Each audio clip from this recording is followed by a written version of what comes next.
buscamos nuestra paz. Y para eso tenemos que agradecer y aplaudir a los héroes de nuestra reconquista. También les pido un gran aplauso para los jóvenes del NEC, que son nuestro futuro.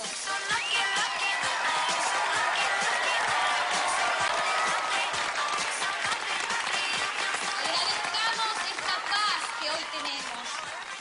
Y la verdad es que esta paz fue conseguida por esta hermosa comunidad.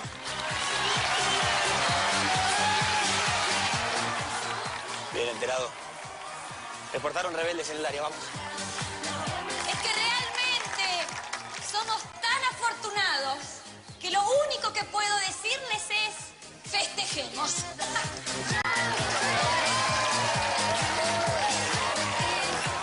Nuestro estilo de vida está protegido y es indestructible.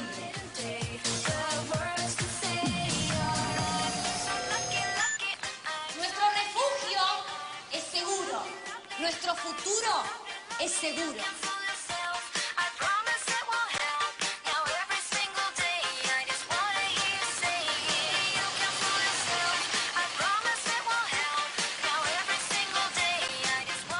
Preparen las armas. Vamos a cazar.